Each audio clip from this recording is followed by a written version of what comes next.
All right, this is Openstax U.S. History, Chapter 6, Section 4, Identity During the American Revolution. So we're going to look at a couple of different groups of people and just see how the American Revolution affected them. First, beginning with the Loyalists. Loyalists, of course, are those who wanted Britain to win the American Revolution. And they find themselves in a very tricky situation. Because now, having supported Great Britain, they are in no longer Britain, but they're in the United States. Essentially, they're in enemy territory. And even though the Treaty of Paris, which was signed in 1783, told the United States to pretty much leave the Loyalists alone, there was no way for the British to effectively enforce this. And so Loyalists were not, as you might imagine, not so welcomed. Confiscation acts allowed for Loyalist property to be taken. And most Loyalists ended up just leaving. Over 100,000 people left the United States, mostly going to places like Canada, maybe also going to some of the British possessions in the West Indies, going back to England, etc., etc. This is an image here of some British refugees or Loyalist refugees leaving the United States and arriving into Canada. The American Revolution for slaves and Native Americans. For slavery, slavery was reinforced. This was especially true in the southern colonies. So we might just make a point that the American Revolution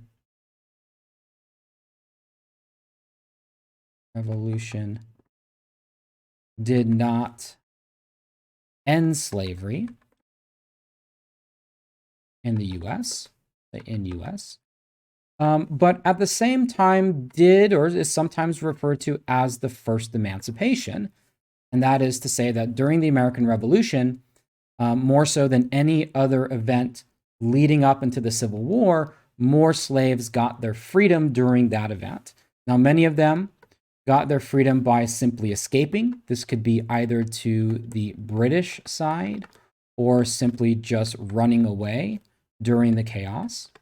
But also some of the ways that it affects the country in the North and the South. And that is to say, while the southern colonies moved towards embracing slavery more, making it more entrenched, we'll see that the northern colonies begin to move away from it.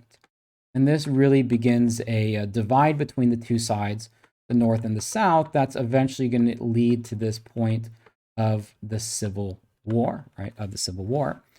For Native Americans or Indians, we would generally say that they were worse off as a result of the war. People like Joseph Brant, who you see pictured here, a Mohawk Indian, we'll say Joseph Brant. He was we'll say a Native American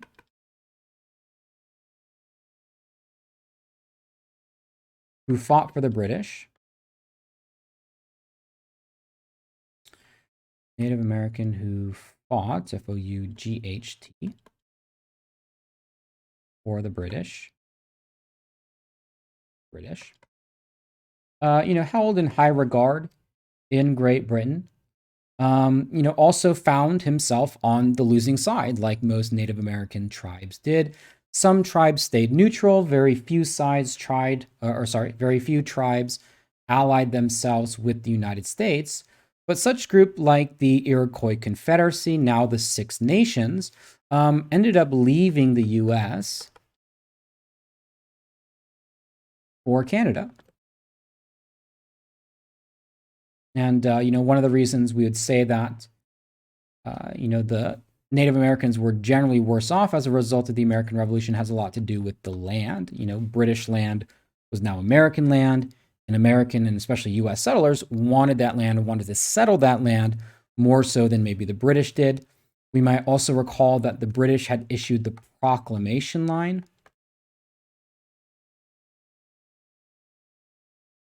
of 1763. That was a line that divided settlers and Indians.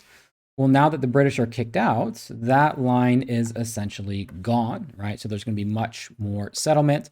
And some tribes like the Iroquois, who we talked about, in great detail in this course up to this point, the Iroquois being the most powerful confederacy, really that English settlers dealt with, they're gone, essentially. You don't really hear too much about them because of their relocation to Canada, or at least they're gone. They're not gone, but they're gone from the borders of the United States. Patriots. So patriots were those who supported independence, wanted the U.S. to win the American Revolution.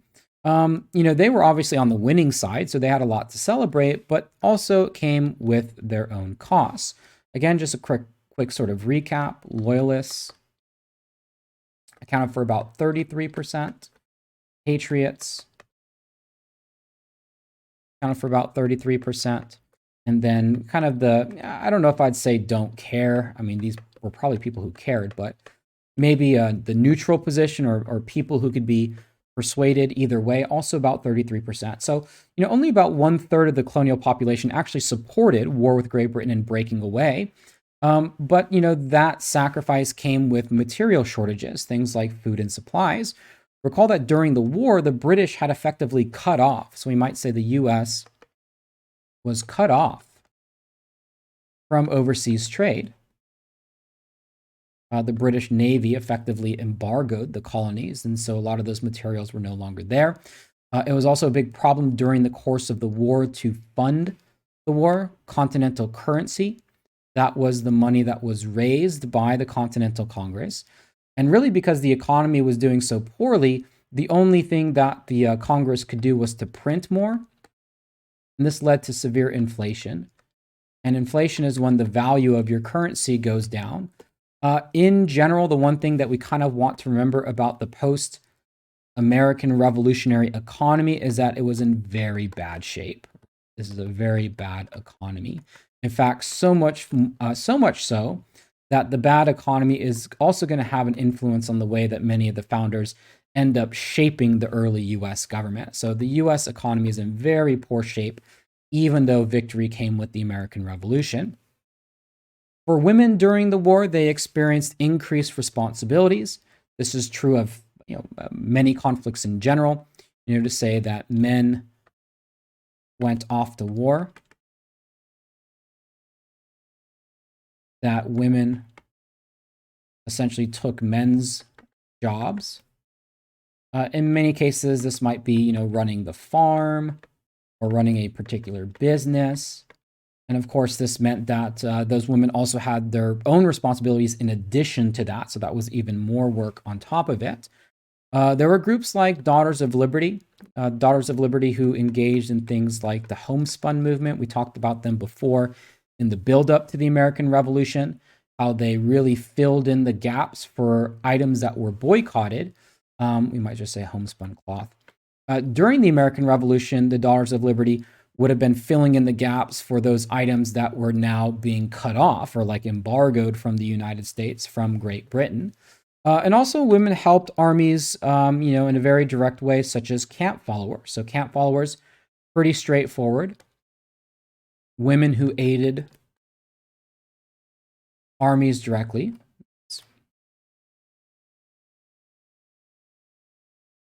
And, they might provide things like, some of the cooking or labor or sort of help in different ways, but in a very, very direct way.